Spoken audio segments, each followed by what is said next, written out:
That in a real sense it is impractical for the Negro to even think of mounting a violent revolution in the United States. So I will continue to condemn riots and continue to say to my brothers and sisters that this is not the way. Continue to affirm that there is another way. But at the same time, it is as necessary for me to be as vigorous in condemning the conditions which cause persons to feel that they must engage in riotous activities as it is for me to condemn riots. I think America must see that riots do not develop out of thin air.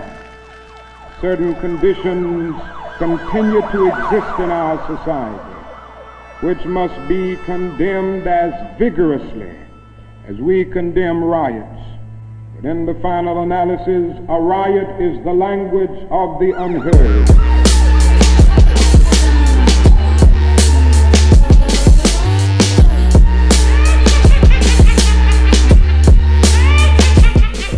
But if Hitler just wanted to make Germany great and have things run well, okay, fine. Problem is that he had dreams outside of Germany. He wanted to globalize. He wanted everybody to be German, everybody to be speaking German, everybody to look a different way. That's not, to me, that's not nationalism. During that first 100 years after slavery, did not have the high crime rate, the murder rate, the graffiti, all the rest of it. None of that was there. The other night I was watching this movie called Fright Night, Freak Night, or some type of night, but it was about vampires. I don't know if you know vampires are cool people, are they not?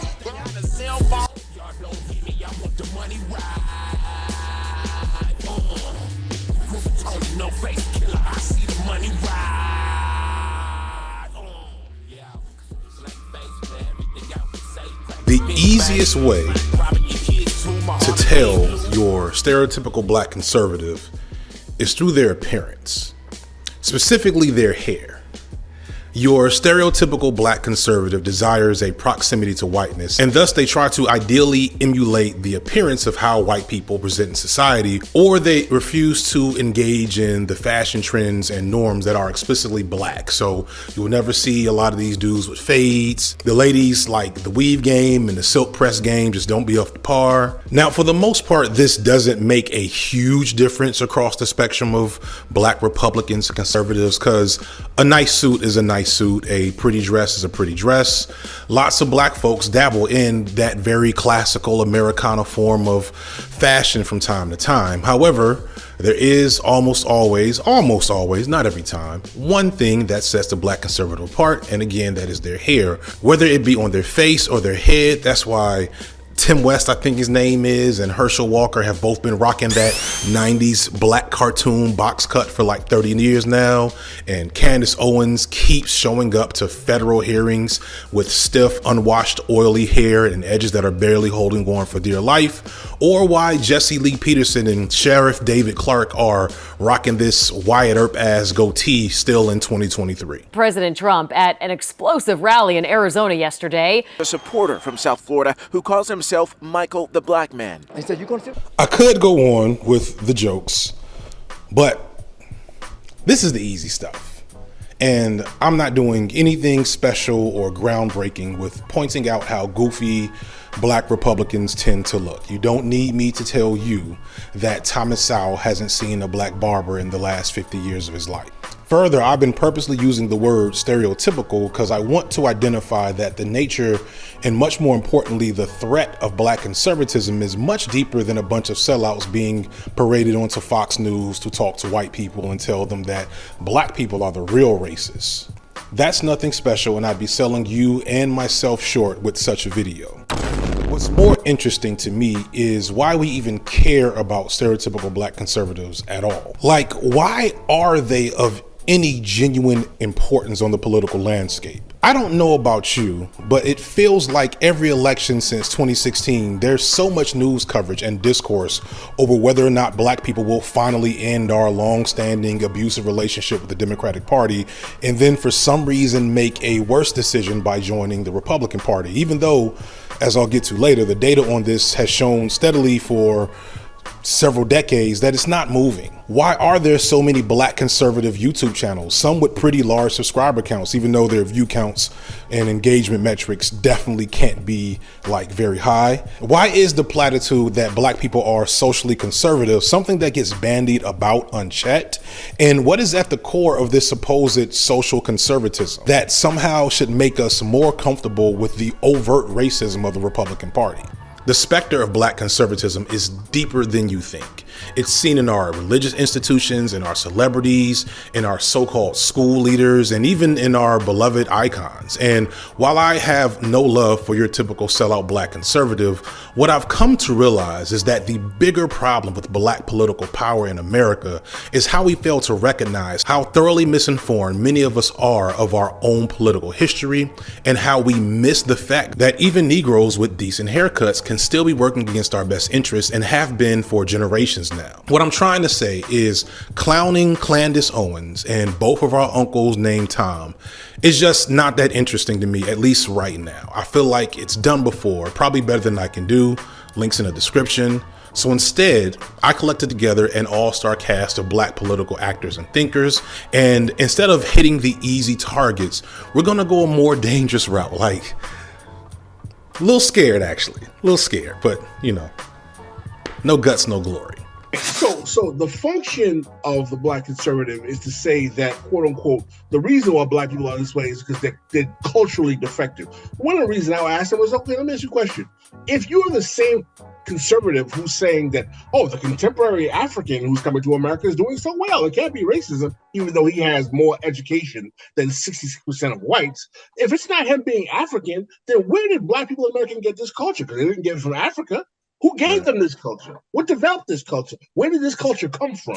This idea that there was a Bernie bro, that there was something, you know, annoying and white and bro-ish about leftism is literally the propaganda that they wanted us to swallow and was so effective on so many people.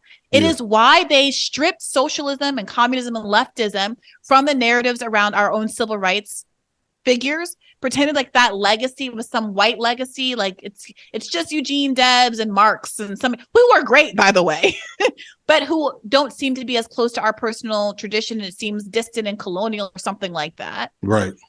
And why the media knew it was effective to associate Bernie Sanders in 2016 and to an extent in 2020 with whiteness, with implicitly racism, even though one of the most anti-black figures in American history was the alternative on the ticket. It really speaks to the effectiveness of this strategy. Black and brown people are everywhere. But we're now at a point in human history where more than ever before, the problems of the world can be put in front of us for discussion, but it's the framing of those discussions that has become more sophisticated, nuanced, more of a challenge. So the point being, people could grow up and and have their lives emerge in an era of a Barack Obama presidency and an Eric Holder attorney general and a Sonia Sotomayor on the Supreme Court and this black person there and this brown person there. And yet the framing and the messaging that they're getting is, if you are proud of yourself in a way that challenges society, if you are anti-capitalist, if you are connecting yourself to those radical movements of the past, then you've gone astray. So nowadays it's more complicated, is my point, is what I'm saying. Because they've co-opted the aesthetics to use for the exact same fundamental end.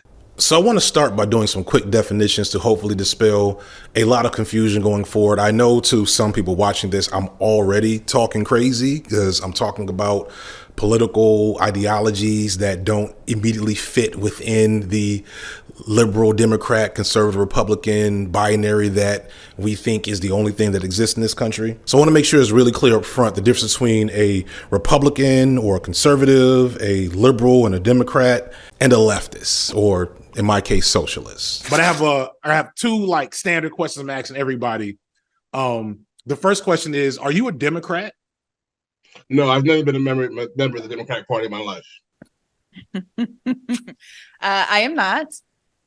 I think, like most people, there was a time when I would have identified as a liberal, but that's largely because I didn't know what the alternatives were. Yeah, don't call me a Democrat either. Somebody called me a Democrat the other day, and I was like, that's the N word to me. Like, that's the like I don't do all this to just be called a liberal. Like, y'all gotta at least get the terminology right. The simplified image of the American political spectrum is that you have the Democrats on the left and the Republicans on the right. Joe Biden and Barack and Stacey and Pete on the good side and loving black people and gay people and maybe some health care, but no guns. And then you have Trump and all the really crazy folks on this side who are basically trying to burn books and kill trans kids and eat poor people. What if I told you that this depiction is only maybe half accurate? So you know how conservatives often accuse liberals of not really caring about black people, immigrants, or the LGBTQ community and just using these affinity groups as a vector to maintain power for the wealthy elite? No lies told. They're right. Except, of course, if they say after that, like, we need to become Republicans instead, because that's crazy, but ain't gonna happen. Understand the first part of that conversation is correct. Liberals and Democrats do not care about the marginalized outside of how maintaining the veneer of caring tends to lend them power for their political projects, which above all else seek to serve capitalism. Republicans, on the other hand, especially today, basically just want to murder most of us, so they're not better, but at least they're honest and predictable, and we have a useful frame of analysis for understanding their bullshit.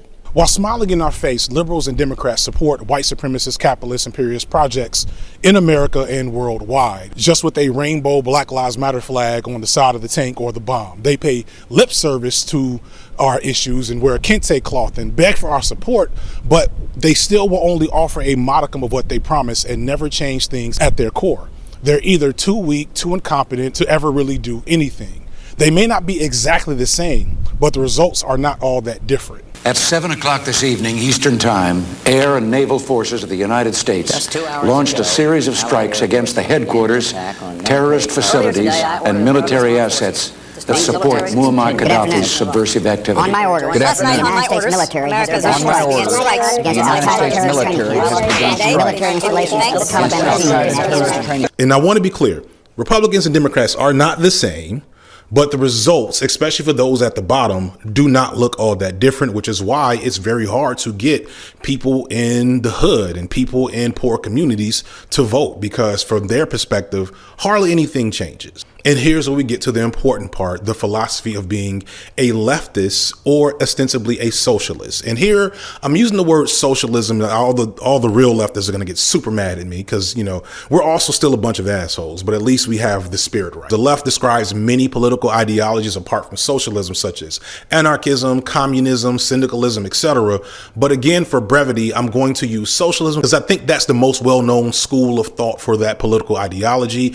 And it's one that's going to be most pertinent to things I'm going to bring up a little later. The key difference between these three political ideologies is that both the Republicans and the Democrats are at their core capitalists and above all else serve capitalism greatly because they are owned and funded by mega corporations like, I don't know, Koch Industries, Monsanto, a multitude of pharmaceutical companies, media companies, energy companies, etc. Conversely, being a leftist starts with being anti-capitalist and believing that capitalism is a key factor in most forms of human suffering. This again means a lot of different things, but the main thing that I want to point out is that whether you are a Democrat or a Republican, a liberal or conservative, issues that face black people are more attributable to capitalism than whether you cast a red or blue ballot. And it's the shared desire by both Democrats and Republicans to preserve that system of capitalism above all else. And in the eyes of leftists, like myself, this makes both of them conservative political ideologies. It makes both of them right wing. The last major thing I want to engage with here at the beginning is this idea of black people being socially conservative.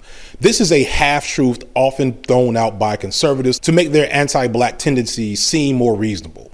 There's two types of conservatism in the black community. There's lowercase c conservatism and uppercase c conservatism. Lowercase c conservatism is what Republicans tend to point out when they say black folks are socially or traditionally conservative. It will speak to black people's propensity to stick to traditional ways of living or seeing gender or building their families, the way that black people have historically worked hard to make ends meet, or religious values being prominent in black communities. Black people are still very church going compared to a lot of other races in this country, for example.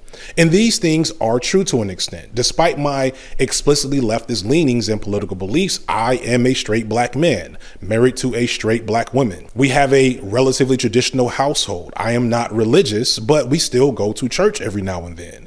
I have only one tattoo. My wife has none. My son, who has dreadlocks like me, asked to dye his locks blonde and red and blue multiple times over the last couple of years. In every situation, we told him, no, that is not happening. In some ways, you could describe me as socially conservative. I've heard this stated by multiple conservatives as if this is some type of super gotcha. But here's the thing. I don't believe in bootstrap politics. I don't believe in small government or states' rights or tough on crime policies. And that makes me also pretty typical for most black people in my circle and black people historically who have voted for larger government programs, police reform, more taxes on the rich, and believe it or not, more rights for LGBTQ people. A lot of you all don't know that the black church is very, very queer. You cannot find a black church without a gay choir director. And preaching against something. But if you look at half of our choirs,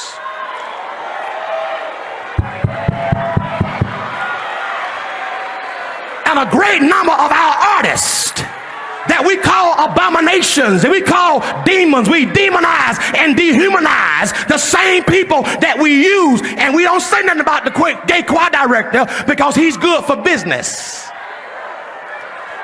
As long as the choir sound good, I ain't saying nothing about his sexuality.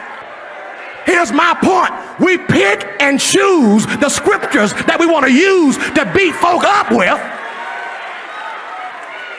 rather than look at our own lives. Let me tell you something. If God wanted to judge America, he wouldn't need the Supreme Court system. If he wanted to judge America because of sin, he would have judged me in '88 at the Freaknik in Atlanta. Y'all ain't saying nothing to me. Within community, black folks recognize that the economic and social policies of uppercase C conservatism, aka Republican policies, are intrinsically harmful to us. We remember the welfare queen speech. We remember stop and frisk. We saw Herschel Walker literally shucking and jiving for white people for their votes.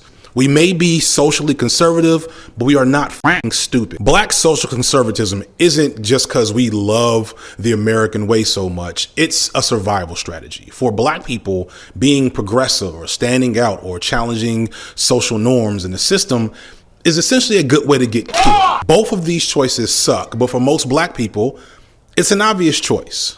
The purpose of black conservatism is to ensure to the right flank of capital, the conservative flank of capital, and the American body politic that capitalism fails black people because black people are culturally or biologically defective. In other words, the goal of conservatism is to disabuse the notion that black people, like liberals, act like black people need help. Conservatives state that black people need no help. What I'm saying is that capitalism is a system that requires surplus redundant labor. What does that mean? It's a fancy word to say is that capitalism always requires a certain percentage of the population to be unemployed. It's the natural rate of unemployment, as was called by Milton Friedman, who was the father of neoliberalism and a right winger. And that in that reality, because we live in a racialized society, a disproportionate percentage of that number is going to be black, because it would be ineffective to have a society in which the majority of the poor overall proportionally would be white, even though whites are the large majority of the economically disaffected. But if you had the same percentage of whites, which is 19% of blacks live below the poverty line. If you had that high percentage of whites living below the poverty line, it could cause a certain political and economic instability that would be difficult for capitalism to function. So as a result, because black people have always been economically otherized, going back to not only the 20th century, but even up until today, and disproportionately suffer from things like deindustrialization, poverty, going into which facilitates mass incarceration, so on and so forth. They're logical. It's easy to like draw a line to it from that. Yeah. Thomas Sowell can say, it was Irish people's culture that black people picked up while slaves. And no amount of Herschel Walker stammering on stage and Candace Owens having MAGA hat rallies is going to subtly trick us into thinking that the Republican Party is somehow a viable place for our political project. That said, I again want to remind everybody that this is not an endorsement of Democrats, because Democrats are also conservatives, but in the framework of how this discussion tends to go,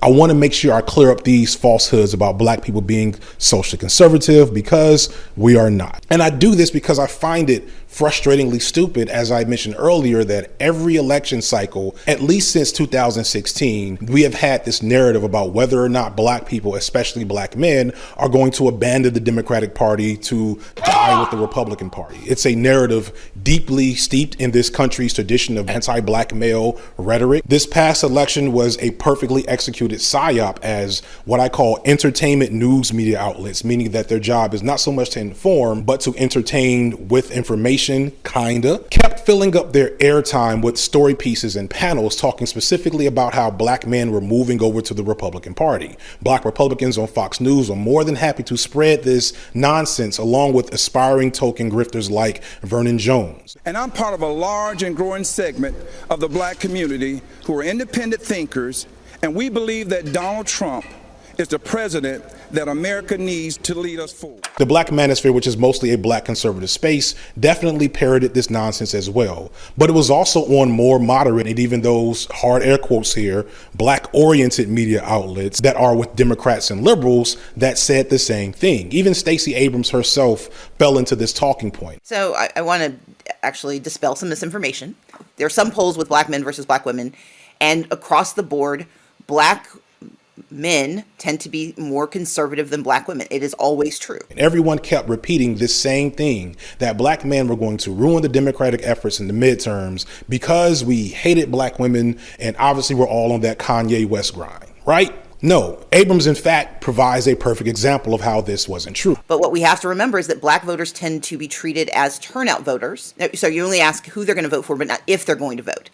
I believe that you approach the conversation with every marginalized, disadvantaged, or under-resourced community by treating them as a persuasion voter. It's not just about persuading a population of, please change your ideology to vote with me, which is what persuasion usually refers to. I understand that for our communities, and I mean any community of color, communities of women, they're communities that are typically disengaged or under-resourced and underserved by politics, where the persuasion question is, are you going to vote or not? And so when you look at the undecided number, it is typically not a question of will they support me or my opponent, it's will they vote or not vote.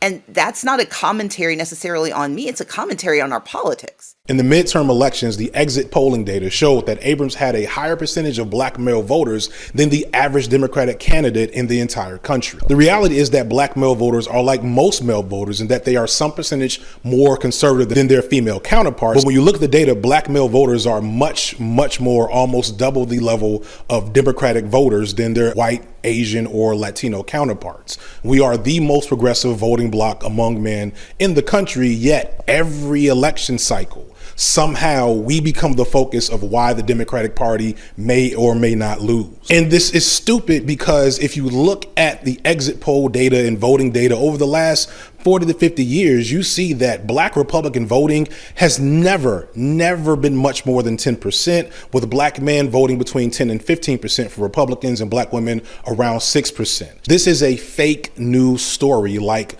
so much of our political reality for black people. And even Stacey Abrams, who I shaded earlier, I was lying. In fact, it was a smear campaign against Stacey Abrams to make it seem like she was trying to identify black male voters as being low information voters or whatever the story was. Because if you actually go back and listen to what she said, she's just basically saying, black men, please vote for me. The media narrative really wants there to be some type of wave and increase in black Republicans, and that just isn't happening, and it never will happen. happened because Republicans are f***ing racist. Since basically the 70s under candidates such as Barry Goldwater and Richard Nixon, after the Southern strategy, which basically solidified overt and covert racism as explicit elements of the Republican platform, whether it was Nixon being against civil rights or Reagan in his welfare speech 20 years later, or Bush 1 and 2 with their tough on crime rhetoric, or Trump with his basically everything, this has not changed. Like, again, if we just want to talk about electoralism, which I don't want to and won't do much past this point, the issue with the Democratic Party isn't black voters, it's white voters. And in that, I also mean Latino voters. Looking at you, Florida. In every way that we might perceive black people as being socially conservative, that behavior is mostly just reflective of popular American culture right now. On the flip side, black people have always been collective in nature if you actually pay attention to what we do. Black folks have always organized in ways that are much closer to how you might imagine socialist collective action. Black folks have always shared resources, created informal economies for collective needs. Black folks will have rent parties to keep people in their homes. Every black community had a candy lady or someone selling plates or a person that will watch your kids for the low. For the longest, black people have been more concerned with getting by than amassing wealth and capital. But for some reason, we think this somehow makes us conservative. People are taking the fact that black folks are just trying to mind their business and stay alive and not stand out as this endorsement in the greater American project, when it's not. Conserving things as the way they are in this country has never been our intention. We're just trying not to get killed. People are going to make what I subjectively believe are miscalculations about who can satisfy the deficits that they're experiencing with the Democratic Party with their current political coalition. The way you get them to channel that, I think, sincere frustration that the Democratic Party hasn't done enough for intergroup, instead of running to Trump, instead of running to the right, instead of finding comfort in the rhetoric of some black conservatives, is to have structural analysis. I know that's so annoying and cringy when like leftists are like, oh, why haven't you read your books? But you have to understand, let me put it differently. You have to understand the extent to which the system is rigged, by whom and why. And without having an understanding that regardless of what the party is, regardless if it's D, I, or R, you're going to have the same kind of political outcomes as long as corporations and business interests are invested in lobbying, buying off politicians, by capturing our regulatory system and administrative state, writing the rules in their favor, rigging the legal system so that it's impossible for claimants to win justice when they've been wronged by torts like the derailment in East Palestine, Ohio. As if you don't have that thinking, you're going to end up like a Kanye West. What's really happening here is a deliberate and sophisticated distortion of Black American political history that is hiding our socialist nature in plain sight, to the point where, as I call Black people socialists, I know there's lots of Black people watching right now who probably themselves believe in socialism, cringing at the idea. Today, we see Black political action as well as Black radical politics as somehow tied to the Democratic Party and neoliberal ideologies, where the fact is that Black history in America and Black political power has a deep and strong connection to what is considered today far left ideologies. And contrary to what your Hotep cousin is saying about soy milk or corn, this is actually the real information the powers that be don't want you to realize. They don't want you to know that Black conservatism, whether Republican or Democrat, has set us up for failure, and the real political power for Black people historically has been through Black leftists. And because I know some people are looking at me sideways, to prove it, I want to talk about just how much you don't actually know about America's Black leftist history. I want to talk about one of America's most iconic Black leftists, Dr. Martin Luther King Jr. Before I really get into King, I want to set the stage by talking about an obscure cartoon from Cartoon Network from like 2010 called Freaknik the Musical. First place prize is a lifetime supply, get this, a lifetime supply of money, clothes, and guess what? Hoes!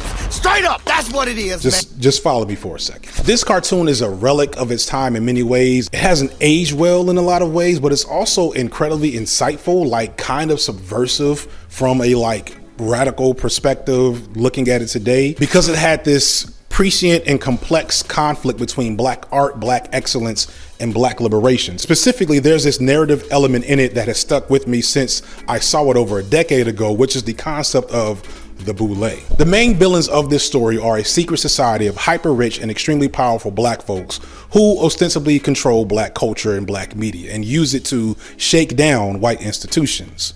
I thought white people took care of this freaknik back in '98. Well, somehow the motherfucker go back and brought his little funky-ass party with him. If freaknik gets too popular, we could lose all the influence we have over black culture. Everyone, chill the f off out.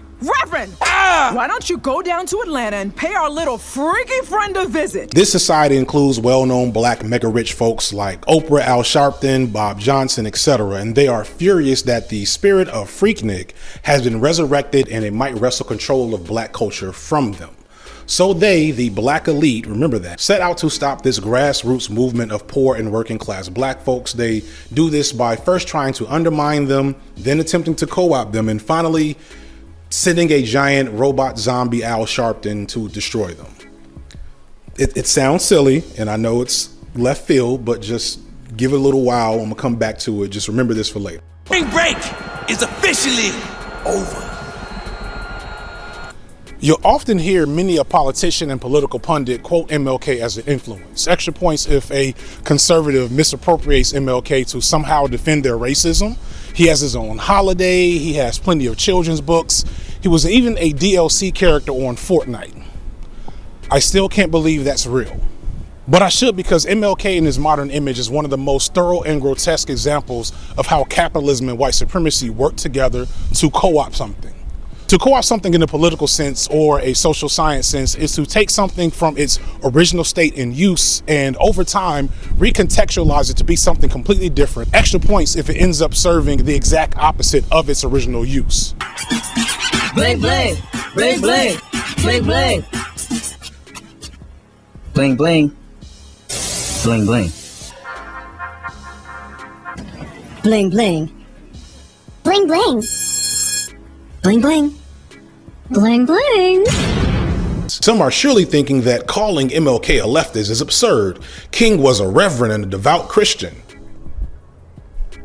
And King is on record in letters to Coretta Scott King calling himself anti-capitalist and saying that he's closer to being a communist or socialist than a capitalist. While I assume King's religious beliefs would put him in more traditional ideology around gender and family, he also worked directly with Bayard Rustin, who was openly gay at the time. And if you look beyond the co-opted image of King and the people he ran with, you see where his political inclinations lied. King ran with a bunch of black socialists. And another thing that's important is that King came up during the early 50s, right after the Red Scare, and understood that really being out there for communist or socialist ideologies would stop the black civil rights movement dead in its tracks and make anything that he was doing pretty much a non-starter from jump. So any and all elements of socialism that were involved in his politics were subdued or hidden and really proliferated by the people he ran with. White people took MLK from a radical activist who was widely hated by the vast majority of white America to being Black Santa Claus, who became the president of the United States after freeing the slaves or something. And by white people, I mean Ronald Reagan. It was Reagan who made MLK a federal holiday in the 80s in an attempt to appeal to black voters. And in the process, he made sure to shave off the more radical edges of MLK's legacy. MLK was a radical. His roots were in the traditions of pacifist movements, but they were still aggressively anti-establishment, anti-capitalist, and dangerous to the status quo. And in the years directly before his death, King became more and more sympathetic to black, radical, and aggressive action for liberation. So there's just so much misinformation and misunderstanding. One of the things that's misunderstood is that the I Have a Dream speech was more radical than it's given credit for in general. Another thing, more importantly, that I think is misunderstood is that William Sullivan, who was then working for Hoover's FBI in even the pre-counterintelligence program days, already said that he said King must be targeted and surveilled and managed as someone who was considered to be the most dangerous Negro in terms of bringing the Negroes over to communism. We often imagine King essentially dying after the I Have a Dream speech in 1963. I haven't went back to watch like all the various, assembly movies and videos that I think all of us watched in the 80s and 90s and 2000s about Martin Luther King. They're probably still showing them to my son. But the movie always ends with him in the March on Washington saying, "I have a dream today." I have a dream that one day on the red hills of Georgia, the sons of former slaves and the sons of former slave owners will be able to sit down together at the table of brotherhood. I have a dream. There's no better example of how black political thought and ideology has been co-opted and sanitized for modern American political thought and ideology than to look at what happened before, during, and after the March on Washington. For example, did you know that Martin Luther King wasn't even planning to attend at first? It was a last-minute audible called by President Kennedy himself to get him there to hopefully tamp down on the original plans for the march, which were much more left-leaning and much more likely to erupt into direct action, aka civil unrest. The inconvenient truth was that this crowning moment for Martin Luther King was actually a psyop from the very beginning. And one of the biggest detractors that really gives us the truth as to what happened during this moment is Malcolm X himself, who remarked on how the march was co-opted when it was given the green light by the United States government. According to Malcolm and reports of the time, the civil rights movement had kind of stalled out. Organizations are running out of funds, energy was low, things weren't working as perfectly as they needed to be, and the people were getting restless and more willing to take action and rise up. The March on Washington started as a more grassroots and explicitly work and labor-oriented movement. And it was King and many other of the more established black leaders that came in and changed it from being a radical threat to the establishment to King's crowning moment and basically the end of racism, if you listen to what Republicans say about King now. We're going to march on Washington, march on the Senate, march on the White House, march on the Congress, and tie it up, bring it to a halt. Don't let the government proceed. They even said they was going to go out to the airport and lay down on the runway and don't let no airplanes land. Marchers have been instructed to bring no signs. Signs were provided. They have been told to sing one song, "We Shall Overcome." They've been told how to arrive, when, where to arrive, where to assemble, when to start marching, the route to the march. First aid stations were strategically located, even where to faint. Yes, I was there. I observed that circus.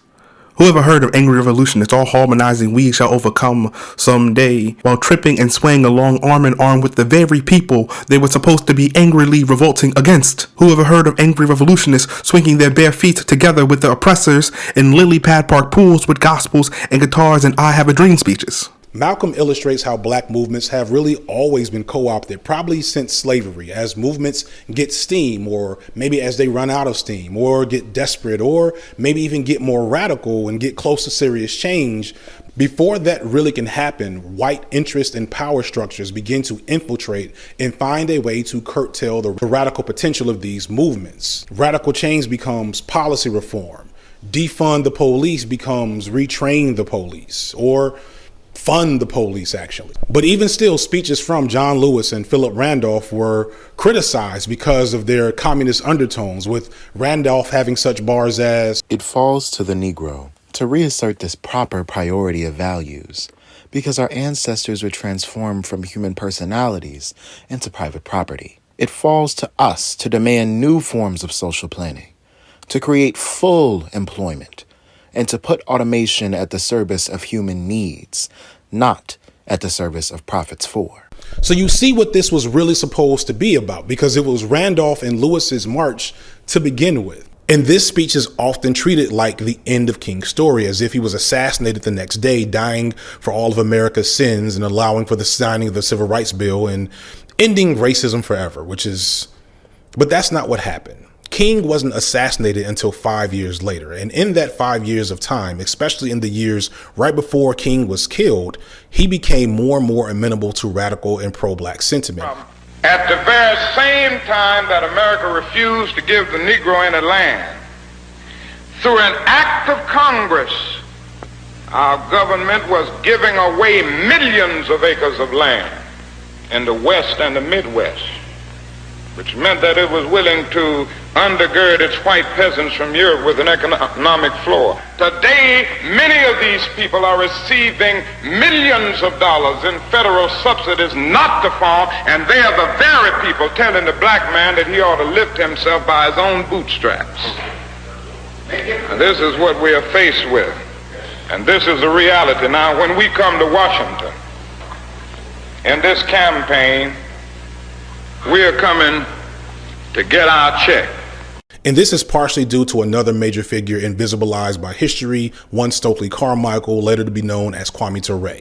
As the years went on, King became even more radical, went even more to the left.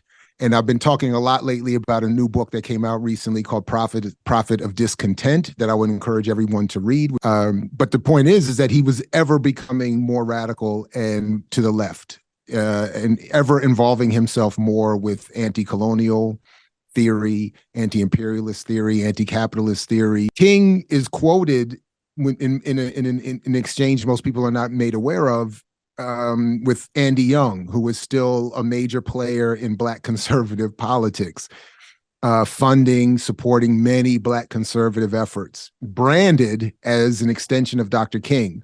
But in this moment, we're reminded that Dr. King called him out and said, Andy, the problem you have is that you're still a capitalist and I'm not. I must confess that that dream that I had that day has at many points turned into a nightmare. Ture, still going as Carmichael at the time, became the chairman of the Student Nonviolent Coordinating Committee, aka SNCC, in 1966, and was one of the leading voices behind the concept of Black Power, and was at the time a burgeoning Pan-Africanist and socialist himself.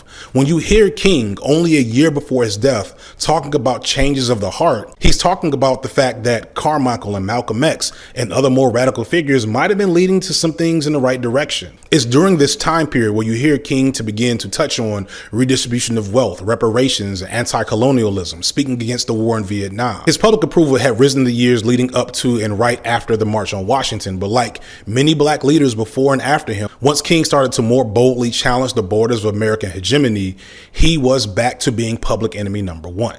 And it's not long after this time that James L. Ray, a meager 2-bit crook of a man, too dumb and untalented to make it in the U.S. military, that also, from what I understand, somehow had the money to pay for plastic surgery in the 60s, stalked MLK for weeks before shooting and killing him with a single bullet in a single shot that doesn't match the rifle it was supposedly fired from, all while standing on top of a bathtub. That's the official story. And the FBI killed Martin Luther King. Private property's inherently theft. This image of King as a man completely against civil unrest who wanted to just end segregation so his Black children could play with little white children. The smiling, waving King that was moderate and dignified and passive. That's the official story. But that's not the real story. The young militants are in the revolutionary spirit, and they are concerned about revolutionizing certain values that have been existing in our society that need to be revolutionized. And I think the other thing that we must see is that, as President Kennedy said, those who make peaceful revolution impossible only make violent revolution inevitable. The reality is that King was a figurehead of a populist Black leftist movement in the 1950s and 60s, a movement that was greatly influenced by various prominent Black socialists at the time, such as A. Philip Randolph, Ella Baker, Bayard Rustin, W.E.B. Du Bois, etc. A movement which had often explicit goals for fair labor practices, reparations, healthcare, and where local grassroots organizing was key. A movement that on many occasions erupted into spontaneous civil unrest. They teach the civil rights movement every year from February 1st to February 28th. They show Their Eyes Are on the Prize and all these other movies, and they teach about these figures, but they always leave out the political ideology that made that movement happen in the first place.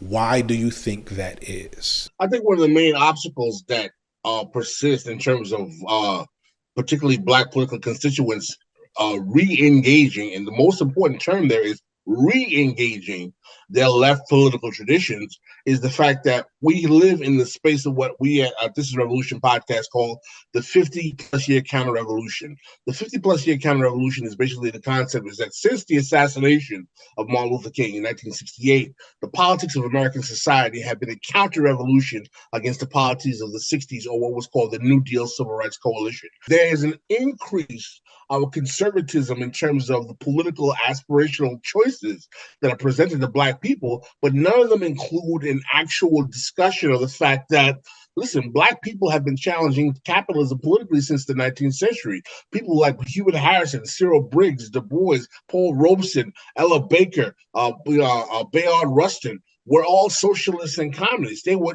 at one time in Chicago, 25% of the Communist Party were actually Black folk. The larger point I'm trying to convey to you is that it is not accidental that in the contemporary media age, there has been a consistent effort to divorce Black people from the political tradition of leftism, challenging capitalism, socialism, democratic socialism, or even communism, because the political establishment, or the ruling class, if you will, is well aware that that would be the linchpin in having that politics become more popularized in the consciousness of the body politic.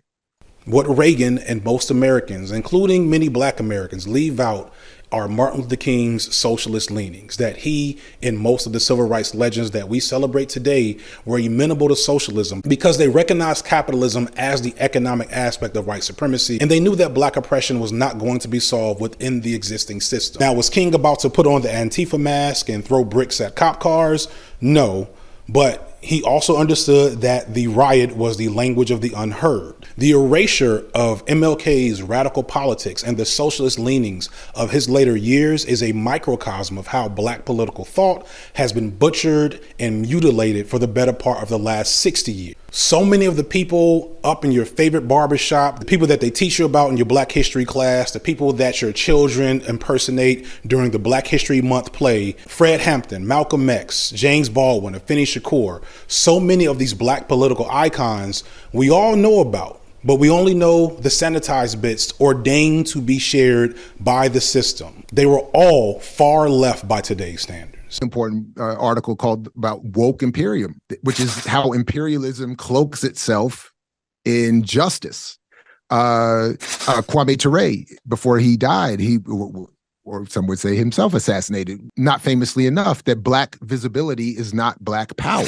We always have to remember the condition we find ourselves in is the result of not just a counterintelligence program, but related efforts to destroy all manner of radicalism in all communities. Now, for instance, the counterintelligence program was directed not just at Black people. They had one specifically for Black people, but they had one for the communists. They had one for the labor movement. They had one for the indigenous peoples movement. They had one for the Latinos. They had one. So they were targeting in every way possible to destroy all the various radical movements to create the vacuum that we're still struggling with now. A movement like Black Lives Matter, that in the leadership of which, is people who invented the hashtag and were doing their best, but who ultimately are starring in Crown Royale commercials and commercials for luxury cars. Meanwhile, the people who were there in the 60s and 70s, people like Angela Davis, did not take on a leadership role in that movement, have been largely silent, haven't been especially out there critical of people like Joe Biden, despite being an abolitionist and Joe Biden being the architect of the crime bill. What does it do to be absorbed into these academic worlds and to have tenure and to be insulated from all of that? Do you really want to go back to the world where your colleagues are being shot down by the FBI in the dead of night in their hotel rooms like Fred Hampton? Yeah. I'm not trying to put a target on any given activist. Right. But there is a reason that the people who are allowed to have peace and are left alone are allowed peace to be left alone, and why other people are on jail and are still on the FBI most wanted list. Yeah. And there's a reason why so many people are so easily co-opted. It's not that they're bad people, but it's a tough world out there. People have bills to pay, don't have health insurance. Activists don't have regular jobs. They have families to support. And so when these offers come down the pike and all they have to do is soft pedal things a little bit, say, look, I'm willing to give you X, Y, and Z concession. And here you get to be in a room with Barack Obama and, you know, you can get a good contract out of this, and oh, look, I'll give you to your foundation. This is how it happens. And you got to be, it's not that these people are necessarily weaker than average or bad people, but you got to be made of sterner stuff. Yeah. Because the system knows how to corrupt. Been doing it for almost 100 years at this point. Yeah. These folks were leftists, not liberals, not Democrats, definitely not Republicans, leftists. Some of you are probably struggling with what I'm saying here, because if you're like me, especially if you grew up in the 90s and 80s under that black excellence element, because you were told you had to work twice as hard to get half as much, and because you were trying to grab that brass ring, it sounds like I'm talking crazy. And I guess to an extent I am. I'm probably telling you to reject the reality you've lived under for a long time, but maybe pay attention to your eyes, your heart. Because if you're like me, you heard that socialists were evil and imagined communists or anarchists as long-haired hippies from rich white families putting flowers in guns and then, voting for Ronald Reagan when they grow up and get jobs. You're not alone. I was there too, not that long ago. It's a scary and sobering thing to realize how intentional and effective this propaganda campaign has been. The black political figures from that era who were left-leaning and anti-capitalists were murdered by the state, imprisoned, or exiled, often dying in other nations for fear of being persecuted by the state. Meanwhile, figures that remained and are often platformed to speak on black issues became more conservative and capitalistic in their beliefs, often adopting revolutionary rhetoric and aesthetics while actively avoiding true action toward the social change that black people needed and flaunting their petite bourgeois existence in black power cosplay, telling us that what we really need are LLCs and to work harder and support black businesses. We'll get to that a little later. While the radicals and revolutionaries died, those folks getting money and power went on to become the Boule. Going back to Freaknik the musical, the coolest Easter egg from that cartoon that shows that it's a lot more, subversive than you might think is that all the members of the Boule have medallions with the number 10 on them. This is a reference to W.E.B. Du Bois's concept of the talented 10, a concept that, again, if you are a child that was aspiring to black excellence, if you, had one or two college educated parents and ran off to your college or HBCU to try to get the bag. And again, I want to be clear, I'm not telling you not to get the bag. That is not what being a socialist is about, but that's another video. Du Bois theorized in 1903 that what black people needed was 10% of the black population to get educated, amass economic and political power, and then use that to lead black people out of our predicament. But again, the thing that we don't know is that 40 years later, a much older, wiser, and to be honest, probably angrier Du Bois revised his concept into the guiding 100th. He recognized that elitism and the black bourgeoisie class interests would never allow a small amount of black folks with a lot of power and money to actually use those talents and resources and dedicate it fully to black liberation. Du Bois stated in this version that moral and ideological elements needed to trump talent in terms of who actually became black leaders. Otherwise, as Fred Hampton said, you'll mess around and have black imperialists. My talented 10th must be more than talented and work not simply as individuals. Its passport to leadership would be its willingness to sacrifice and plan for such economic revolution in industry and just distribution of wealth as would make the rise of our people possible. Du Bois's socialist underpinnings are on full display here, which is likely why this essay from Du Bois isn't well known, because it would conflict with the myth of black excellence that we've been living under for the last 50 or 60 years. That the core of seeking black liberation was somehow black wealth, that economic freedom was going to lead us to literal freedom. And this is the hardest pill to swallow in all of the discussion, because if white capitalism isn't helping white poor people, what the hell makes you think that black capitalism is going to somehow help black poor people? All of this information I've just talked about in this video about the reality of the civil rights movement and the reality of our actual political situation in America, it's out there. It's not a secret. This research took all of a couple of hours total. So why have, for the last 50 plus years, we as a collective been fed this sanitized capitalistic version of these stories? Even in the so-called alternative black radical spaces, we see buffoons and grifters somehow inheriting the black radical legacy and feeding us nonsense as if it's deeply hidden truths, when the truth we really need is not that hard to find. I brought up the Talented 10th because the Talented 10th, a nebulous group that I technically probably belong to, have collectively done exactly what Du Bois has feared over the last 30, 40 years. We've abandoned the duty to uplift all black people and became complacent with our own success while moderating the needs of the other 90%, often in service of our white benefactors. And this is where we really have to start rethinking the reality of black conservatism and the complex paradoxes that exist in modern black political power and black capitalism. Don't get me wrong, Candace Owens and Thomas Sowell and Jesse Lee Peterson, they're all problems and grifters and do and say things that hurt black people. But here's the thing, those niggas are a white people problem. They don't address themselves to black people. They aren't propped up by black people. And outside of black people in the online left, there's barely any interest or knowledge of these fools to most black people.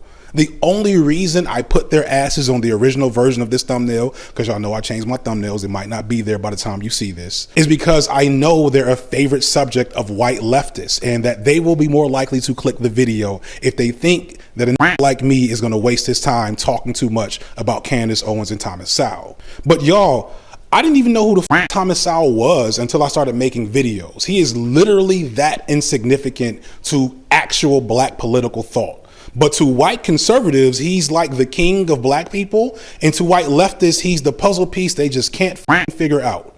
To black people, he's just another sellout with a bad haircut. And we genuinely do not give a about him. Don't get me wrong. They'll get theirs eventually on the main channel one day. But for black people, the real challenge is not debunking the obvious anti-blackness of these grifters. We have to get into the more subtle and more difficult to unpack figures that we have adopted as our thought leaders in Black America for the better part of the last 50 years. Black figures in politics and entertainment that have basically been our talented 10th. And it's time that we examine exactly how they have sold us short on that bargain. And a lot of people are probably going to be really mad at me when they see who I put up on this Summer Jam screen when I start talking about it. But you're going to have to wait. I wanted to keep this one short enough so that people didn't have an excuse not to watch it. So y'all just going to have to be willing to come back for part 2 whenever that comes out, either next month or the month after that. And then you'll see who the real problematic black conservatives actually are. Until then, peace and blessings, y'all. Wait, before you leave, I got one more thing to talk about. I want to talk for a moment about some of the weird challenges that come up with making content on this platform. I have, for the last 2 years, played very nice with the algorithm and YouTube rules and done pretty much exactly what it wants. And as longtime viewers know, I still seem to constantly get flags for demonetization and copyright claims and all kinds of other stuff. One time there was even a glitch in YouTube's system that made it so every time I used the phrase black men in any video's title, it would automatically get flagged for possible demonetization. But you know what? I kind of don't care. I'm gonna be okay. And I'm not just saying that as some positive affirmation. I'm saying that because of today's sponsor, Nebula. For those who don't know, Nebula is an independent streaming service owned by creators like myself. If you kind of want to understand what Nebula is, think of something like the Discovery Channel, but for YouTube, and before they did all those weird reality TV shows all the time. Nebula gets you access to some of YouTube's best educational creators, tackling topics in the sciences, music, history, and of course, politics and social issues. These same creators also offer actual classes on content creation to help demystify exactly what it is we do, along with tons of original content that can't be found anywhere else, as well as other perks such as extended content and ad-free viewing, so you don't have to hear me talk about this stuff at the end of the video. But the quintessential example, at least for me and my channel, of why Nebula is valuable can be found in my video breakdown of the classic black film Love and Basketball, where on YouTube I had to mutilate the hell out of the video in order to get it past copyright bots, but on Nebula you get to see the intended version. Supporting Nebula means I can continue to push the envelope in my content and not have to do too much to curtail what it is I want to say here. I don't have to completely be a slave to the algorithm. And more interestingly, I can develop other projects beyond what things can be appropriate for YouTube in the first place. Things a lot of other people are already doing there on Nebula. Stay tuned. So you can do all of this, support the channel, get extra content, and get it 40% off by clicking the link in the description. Or for those of you who already have access and are just coming back, you can click the second link in the description to watch my short essay on the depth that can be found in the intro cinematics to the classic show The Boondocks, of which you probably saw some elements of in this video. Thank everyone who made it this far for watching, and thank you for supporting Nebula. And yeah, that's it for real this time. Peace.